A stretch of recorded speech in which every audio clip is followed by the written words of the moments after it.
క్రీస్తు ప్రభు నామములో మరి ఒకసారి మీకు శుభములు అభినందనలు తెలియచేస్తూ లేఖనములను పరిశోధించుట అనే ఈ యొక్క కార్యక్రమానికి ఆహ్వానిస్తూ ఉన్నాను.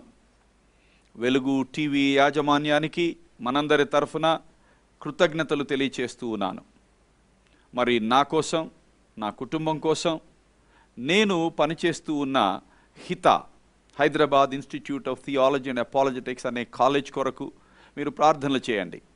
అలాగే మీ ప్రార్థన అవసరతలు, మీకు సందేహాలుంటే నన్ను మీరు కాంటాక్ట్ చేయొచ్చు స్క్రీన్ మీద ఉన్నటువంటి ఇన్ఫర్మేషన్ని బట్టి. అయితే గత 3 వారాల నుంచి మనం ఒక ప్రాముఖ్యమైనటువంటి శీర్షిక పైన దృష్టిని కేంద్రీకరిస్తూ ఉన్నాం. Biblically warranted response to false teachings and wrong practices or methods. అంటే ఒకవేళ తెలుగులో మనం చెప్పాలి అనంటే అబద్ధ బోధలకు మరియు తప్పుడు విధానాలకు దైవవాక్యానుసారంగా మనం చూపవలసిన ప్రతిస్పందన ఏమిటి? ఆ ప్రశ్నకు అనేక విధాలుగా మనం సమాధానాన్ని చూస్తూ ఉన్నాం. మరి గత ఎపిసోడ్లో బైబిల్లో ఉన్న అనేకమైన గ్రంథములలో అబద్ధ బోధలను ఖండిస్తూ, వాటిని ఎదిరిస్తూ, వాటిని అబద్ధ బోధలుగా చూపిస్తూ సత్యాన్ని మరి అందించినట్లు మనం చూస్తున్నాం. అనేకమైన క్రొత్త నిబంధన గ్రంథాల నుంచి ఆ విషయాన్ని మనం చూసాం. రక్షణను గురించిన తప్పుడు బోధలు వచ్చాయి, క్రీస్తును గురించిన తప్పుడు బోధలు వచ్చాయి. మరి నాస్టిసిజం అని క్రీస్తుని గురించి ఎలాంటి తప్పుడు బోధను, విపరీతమైన బోధలను చేసిందో దాని గురించి వివరించాం. దానినే వ్యతిరేకిస్తూ మొదటి యోహాను పత్రికలో యోహాను భక్తుడు ఏమంటారంటే, ఎవరైనాను క్రీస్తు దేవుని కుమారుడు కాదు అంటే దేవుడు కాదు అని అంటారో వాళ్ళు క్రీస్తు విరోధులని లేక అంత్యక్రీస్తులు అని అనడం జరుగుతుంది, యాంటీ క్రైస్ట్. మరి ఆనాటి నాస్టిసిజం, నాస్టిక్స్ అలాగే బోధించారు, యేసు దేవుడు కాదని, యేసు శరీరధారి కాలేదు అని. సో అట్లా ఎన్నో విధాలుగా సత్యాన్ని వక్రీకరించారు, అసత్యాన్ని సత్యంగా బోధించారు. ఆనాటి మరి సంఘం ఇంకా ఏర్పడుతూ ఉన్నప్పుడు, లేఖనాలు ఇంకా వ్రాయబడుతూ ఉన్నప్పుడు, ఆ తరువాత సంఘ చరిత్రలో ఏం జరిగింది అనేది ఈరోజు మనం పరిశీలించి చూద్దాం. సంఘ చరిత్రలో కూడా అదే జరిగినట్లు మనం చూస్తాం. ఒక ప్రక్క సత్యం ప్రకటించబడుతూ ఉంటే మరొక ప్రక్క సత్యాన్ని వక్రీకరించి బోధించే వాళ్ళు వచ్చారు, సత్యాన్ని అడ్డుకునే వాళ్ళు వచ్చారు. వారి అసత్యంతో సత్యాన్ని అడ్డుకుంటూ మరి ప్రజలను మభ్యపెడుతూ, కన్ఫ్యూజన్కి గురి చేస్తూ, సంఘాన్ని బలహీనపరచడానికి వాళ్ళు మరి ముందుకు వచ్చినట్లు మనం సంఘ చరిత్రలో చూడగలం.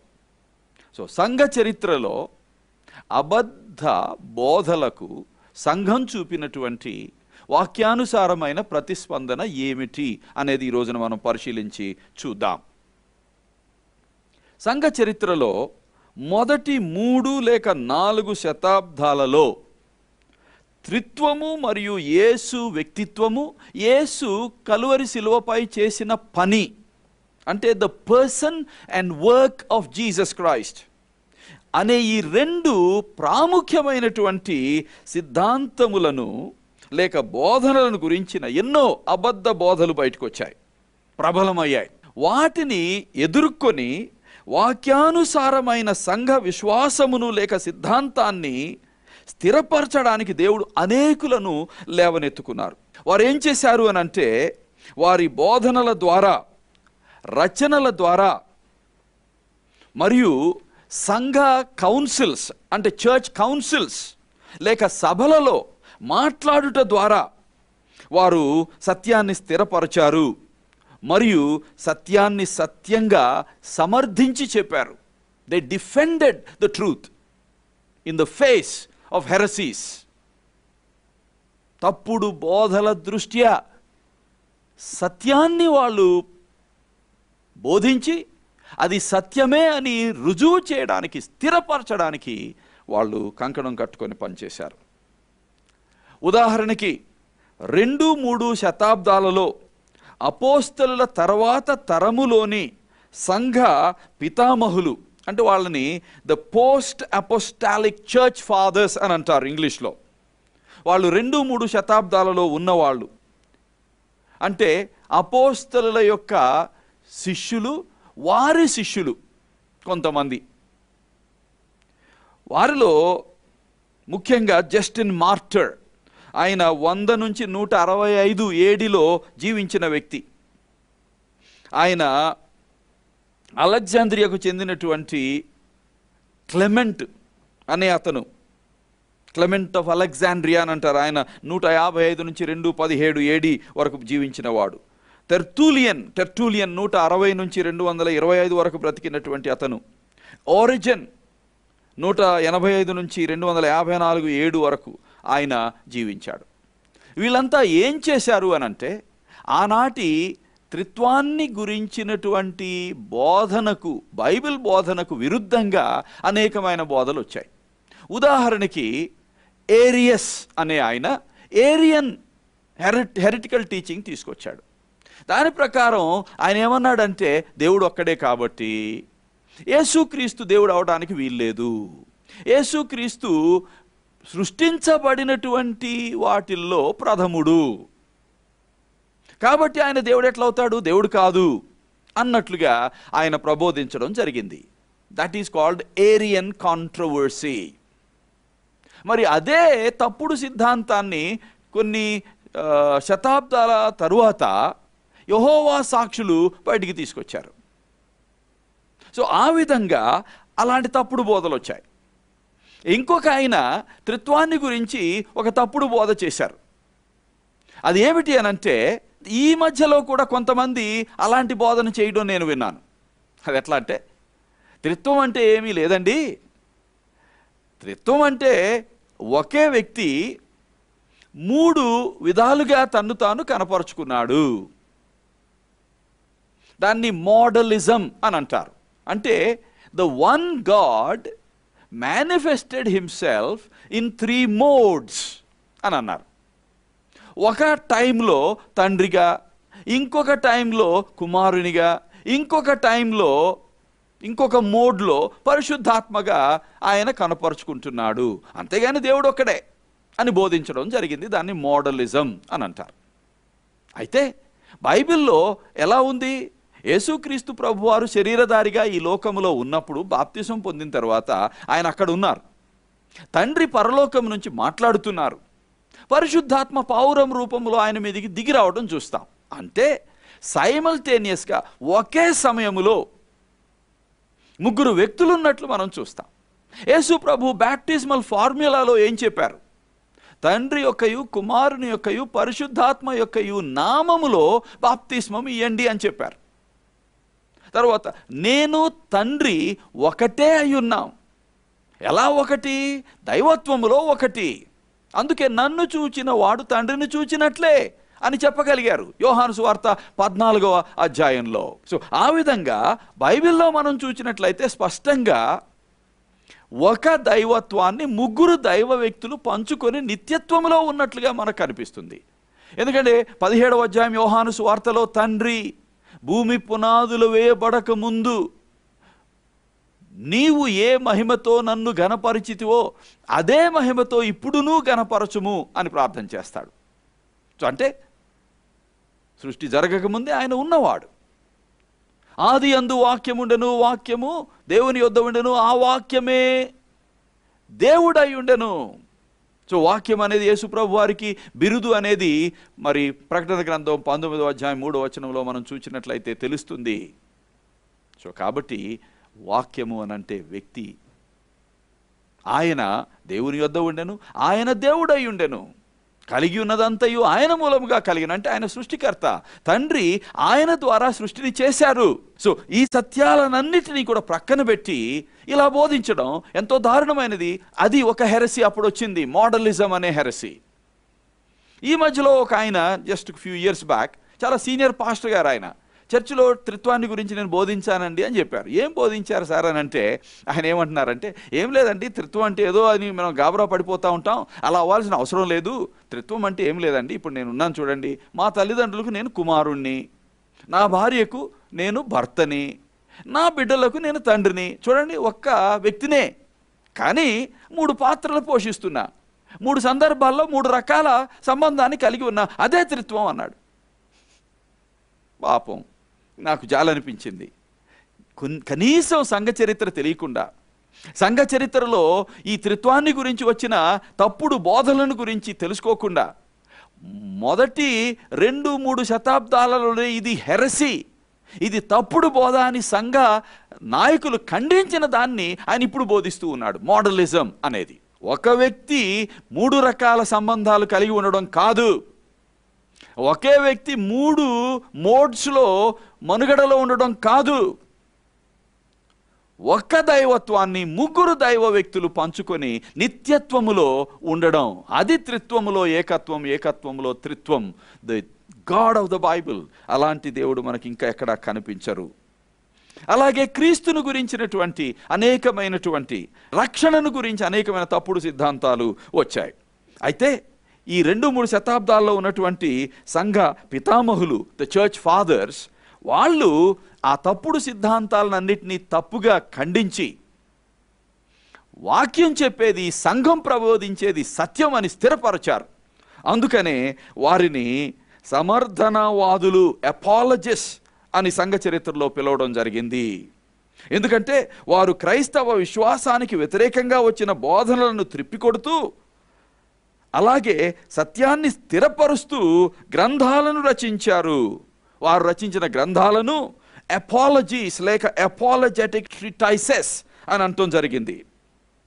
మరి మొదటి సంఘ శతాబ్దాలలో సంఘ సభలు, చర్చ్ కౌన్సిల్స్ తప్పుడు సిద్ధాంతాలను, బోధనలను ఎదుర్కొంటూ మరియు వాక్య సత్యాన్ని స్పష్టీకరిస్తూ సంఘం యొక్క విశ్వాస ప్రమాణాలను వాళ్ళు ప్రతిపాదించారు.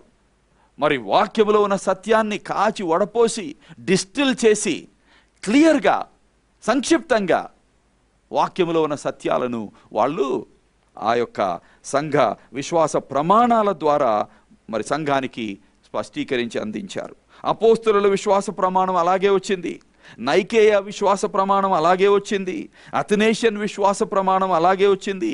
ఇలాంటి విశ్వాస ప్రమాణాలను ఒక్కసారి మనం చూచినట్లయితే వాటి వెనుక ఎంత కసరత్తు జరిగిందో, ఎంత శ్రమపడి వాళ్ళు గ్రీకు, హీబ్రూ భాషలలో బైబిల్ని అధ్యయనం చేశారో, అలా అధ్యయనం చేసి అర్థం చేసుకొని వాక్య సత్యాన్ని ఇతరులు అర్థం చేసుకునేటట్లు, ఇతరులు దాన్ని వక్రీకరించడానికి వీలు లేనట్లుగా స్టాండర్డ్గా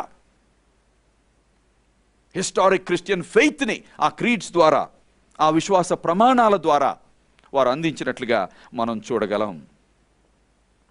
ఇదే విధంగా సంఘ చరిత్ర అంతటిలో కూడా దేవుడు తమ మేధాశక్తిని క్రైస్తవ్యాన్ని స్పష్టీకరించడానికి, క్రైస్తవ్యాన్ని రుజు ప్రమాణాలతో సత్యంగా స్థిరపరచడానికి మరియు సత్యాన్ని స్పష్టంగా ఇతరులు సత్యంగా గుర్తించేటట్లు, వారిని ఒప్పించేటట్లుగా తెలియపరచడానికి అనేకులు వారికి దేవుడిచ్చిన మేధాశక్తిని సమర్పించుకొని ముందుకు వచ్చారు. అలాంటి వాళ్ళను దేవుడు లేవనెత్తుకొని సంఘ పక్షమున, సత్య పక్షమున వారిని నిలబెట్టుకున్నాడు.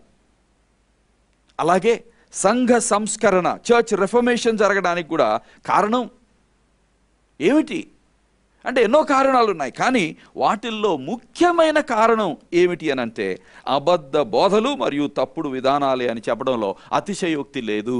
ఏమి అబద్ధ బోధలు చేశారు వాళ్ళు ఆనాటి సంఘంలో? ఏమి తప్పుడు పద్ధతులను, విధానాలను అవలంబించారు? ముఖ్యంగా ఏదైనా సత్యమా అసత్యమా, ఏదైనా మనం చేయొచ్చా చేయకూడదా అనేది తెలుసుకోవడానికి వాళ్ళు ఏమన్నారంటే, వాక్యం ఒకటే కాదు, వాక్యంతో పాటు సంఘములో ఉన్న ఆచారాలు కూడా, ట్రెడిషన్స్ ఆఫ్ ద చర్చ్ కూడా అవసరం అని ప్రతిపాదించారు. కానీ సంఘ సంస్కర్తలు జాన్ విక్లిఫ్ కానీ, జాన్ హస్ కానీ, మార్టిన్ లూథర్ కానీ, జాన్ కాల్విన్ కానీ, జ్వింగ్లీ కానీ, మెలాంగ్టన్ గారు కానీ, ఇలాంటి గొప్ప దేవుని చేత శక్తివంతమైన సాధనాలుగా వాడబడిన వాళ్ళు ఏమన్నారంటే, కాదు, మన ప్రవర్తనకును విశ్వాసమంతటికిని అంతిమమైన అధికారం సంఘ ఆచారాలకు లేదు, కానీ వాక్యానికి ఉంది అని చెప్పారు. కాబట్టి మనం ఏది నమ్మినా, జీవన విధానాన్ని నిర్ణయించుకోవాలన్నా దానికి ఆధారం దేవుని వాక్యం. సోలా స్క్రిప్చూరా, వాక్యము మాత్రమే, ఇంకొకటి కాదు అని వాళ్ళు బోధించారు. అలాగే రక్షణ విషయంలో ఆనాడు మరి పాప పరిహారార్థ పత్రాలు అమ్మడం, తరువాత ఇంకేవేవో చేయాలని చెప్పడం, లేకపోతే మరి పుణ్యకార్యాలు చేయాలని చెప్పడం, ప్రీస్తు దగ్గరికి వెళ్ళి పాప క్షమాపణ చెప్పుకుంటే మరి యేసు క్రీస్తు కాకుండా ప్రీస్టు కూడా దేవునికి మానవులకు మధ్యవర్తిగా పనిచేయొచ్చు అన్నట్లుగా ఆ కన్ఫెషన్ చేపించడం, ఇవన్నీ చేశారు. అలాగే చిన్న పిల్లలకు ఇన్ఫెంట్ బ్యాప్టిజం ఇవ్వడం, ఆ విధంగా ఎన్నో తప్పుడు బోధలు, తప్పుడు విధానాలు సంఘంలో చోటు చేసుకున్నాయి. అలాగే పోప్ గారు ఎక్స్ కెథీడ్రా, అంటే పోప్ గారి స్థానంలో ఉండి ఏది చెప్పినా అది ఇన్ఫాలిబుల్, అది అసత్యం అవడానికి వీల్లేదు, తప్పు అవడానికి వీల్లేదు అని పోప్ గారికి చాలా అలాంటి స్థితిని కల్పించారు ఆనాడు. తర్వాత పోప్ గారే అన్నిటికంటే ఉన్నతమైనటువంటి అధికారి అన్నట్లుగా, సంఘానికి శిరస్సు అన్నట్లుగా వాళ్ళు బోధనలు చేశారు, పద్ధతులు తీసుకొని వచ్చారు. ఇంతకుముందు ఒకసారి ప్రస్తావించాను, మీరు డబ్బులు చందా పెట్టెల్లో వేస్తే ఆ డబ్బులు చందా పెట్టె అడుగున రీచ్ అయ్యేసరికి, తాకేసరికి పర్గేటరీలో నుంచి మీ ప్రియుల యొక్క ఆత్మ పరలోకానికి వెళ్ళిపోతుందని. అసలు పర్గేటరీ అని బైబిల్లో ఎక్కడుంది? దాన్ని సృష్టించారు. So immaculate conception of Mary అనేది ఒకటి తీసుకొని వచ్చారు. అజంప్షన్ ఆఫ్ మేరీ అని ఇంకొక డాక్టర్ని తీసుకొని వచ్చారు.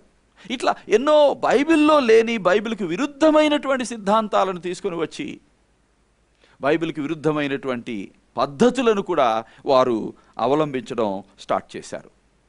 అప్పుడు దేవుడు మరి విక్లిఫ్ గారిని కావచ్చు, జాన్ హస్ గారిని కావచ్చు, మార్టిన్ లూథర్ గారిని కావచ్చు, లేకపోతే మెలాంగ్టన్ గారిని కావచ్చు, అలాగే కాల్విన్ గారిని కావచ్చు, స్వింగ్లీ గారిని కావచ్చు, లేకపోతే టిండేల్ గారిని కావచ్చు, ఇట్లా ఎంతోమందిని దైవజనులను లేవనెత్తుకున్నారు. మరి మార్టిన్ లూథర్ గారిని చంపడానికి చూశారు. రీకాంట్ చేసుకోమన్నారంటే, నువ్వు రాసిన 95 పాయింట్ థీసిస్ ఉంది, చర్చ్ డోర్ మీద ఏదైతే నువ్వు మేకులతో కొట్టావో అందులో ఉన్న వాటన్నిటినీ కూడా ఉపసంహరించుకో, లేకపోతే నీ సంగతి తేలుస్తామన్నట్లుగా జర్మన్ పార్లమెంట్ డయట్ ఎదుట ఆయనను నిలబెట్టారు. అప్పుడు కూడా ఆయన అన్నారు, my conscience is captive to the word of God. నా మనస్సాక్షి దేవుని వాక్యము చేత పట్టబడింది. దేవుని వాక్యమునకు తప్ప మరి దేనికి నేను లోబడను. దేవుని వాక్యానికి విరుద్ధమైనది ఏది నేను చెప్పను, చెయ్యను. నేను ఇప్పటి వరకు చెప్పిందంతా చేసిందంతా వాక్యానుసారం కాబట్టి నేను చెప్పిన దాన్ని దేన్ని నేను ఉపసంహరించుకోను. మీరేం చేస్తారో చేయండి, దేవా నాకు సహాయం చేయండి అని ఆయన ప్రతిస్పందన ఇచ్చినప్పుడు దేవుడు ఆయనకి సహాయం చేశారు. ఆయనను ఆనాటి వాళ్ళు చంపలేకపోయారు. ఎంతోమందిని చంపారు, కాల్చి చంపారు, హతమార్చి చంపారు. ఈ విధంగా మరి రక్షణ విషయంలో ఆయన రోమా పత్రికను అధ్యయనం చేస్తూ ప్రొఫెసర్గా జర్మనీలో ఒక యూనివర్సిటీలో టీచ్ చేస్తూ ఉన్నారు. ఆయన 10 సంవత్సరాలు అగస్టీనియన్ మాంక్లో థియాలజీ, ఫిలాసఫీ ఇవన్నీ చదివిన వ్యక్తి. ఆయన అలా బోధిస్తూ రోమా పత్రికను చదువుతూ నీతిమంతులు విశ్వాసము మూలముగానే జీవిస్తారు అనే సత్యం చేత పట్టబడ్డారు. రోమా 1:16-17 ఉన్న ప్రకారం అది హబక్కూకు 2వ అధ్యాయం నుంచి ఉటంకించబడింది. సో ఆ సత్యం చేత పట్టబడి రక్షణ పొందాలంటే పుణ్యక్షేత్రాలకు వెళ్ళక్కర్లేదు, పుణ్యకార్యాలు చేయక్కర్లేదు. అవి చేసినా అవి మనల్ని రక్షించలేవు. దాన ధర్మాలు చేయాల్సిన అవసరం లేదు. మరి ఇండల్జెన్సెస్ కొనక్కర్లేదు, పాప పరిహార పత్రాలు కొనక్కర్లేదు, ఇంకేమేమో చేయక్కర్లేదు. యేసు క్రీస్తు నామమందు విశ్వాసముంచి ఆయన కలువరి శిలువపై చేసిన బలియాగమును బట్టి దేవుడు కృప వలన ఏర్పరిచిన ఉచితమైన వరంగా ఇస్తున్న రక్షణను విశ్వాసము ద్వారా పొందడం తప్ప రక్షణ పొందడానికి ఇంకొక మార్గము లేదు అని మార్టిన్ లూథర్ మరియు అనేకులు ప్రబోధించారు. సంఘంలో ఉన్న ఆ తప్పుడు బోధను ఖండిస్తూ, వ్యతిరేకిస్తూ ఈ సత్యాన్ని, వాక్య సత్యాన్ని వాళ్ళు ప్రబోధించారు. దాని చేత పట్టబడ్డారు, వాళ్ళు కన్వర్ట్ అయ్యారు. వాళ్ళ జీవితాలు మారిపోయాయి, తిరిగి జన్మించారు. రక్షణ కేవలం దేవుని కృప వలన విశ్వాసము ద్వారా మాత్రమే సాధ్యం అనే ఈ గొప్ప సత్యాన్ని వాళ్ళు అర్థం చేసుకున్నారు, వారి జీవితాలకు అన్వయింప చేసుకున్నారు. ఇతరులకు బోధించడం ప్రారంభించి సంఘ సంస్కరణకు వాళ్ళు నాంది పలికారు, సంఘ సంస్కరణను ముందుకు తీసుకొని వెళ్ళారు. తరువాత ఆనాడు ఉన్న తప్పుడు బోధనలను మరియు విధానాలను ఎండగడుతూ బోధలు మరియు రచనలు చేశారు వాళ్ళు. దేవుడు వారిని సాధనాలుగా ఉపయోగించుకొని సంఘాన్ని అసత్యములో నుంచి, అంధకారములో నుంచి సత్యములోనికి, వెలుగులోనికి నడిపించినట్లు సంఘ సంస్కరణ ద్వారా మనం గమనించగలం. దీని వలన సంఘం యొక్క మరియు ప్రపంచం యొక్క చరిత్ర విప్లవాత్మకంగా మారిపోయింది. ఇప్పుడు మనం మన కాలంలో ఎదుర్కొంటున్నటువంటి అసత్య బోధలు ఏమిటి అనేది కూడా మనం చూద్దాం. అలా చూసిన తరువాత మనం ఉన్న పరిస్థితుల్లో మనం ఏం చేయాలి అని దేవుడు కోరుకుంటున్నారు అనేది కూడా మనం పరిశీలించి చూడబోతూ ఉన్నాం. సో సంఘ చరిత్రలో ఇలాంటివి ఎన్నో వచ్చాయి.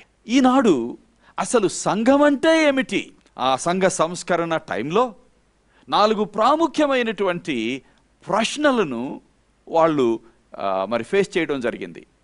ఆ 4 ప్రశ్నలకు అప్పటి వరకు మరి పోప్స్, బిషప్స్, కార్డినల్స్ వాళ్ళందరూ ఇచ్చిన సమాధానం ఒక రకంగా ఉంటే, మరి రెఫర్మేషనిస్ట్స్ కాల్విన్, మరి మెలాంగ్టన్, జ్వింగ్లీ వాళ్ళు ఇచ్చిన ఆన్సర్ వేరుగా ఉంది. ఆ 4 క్వశ్చన్స్ ఒక్కసారి మనం ఆలోచించి చూడాలి.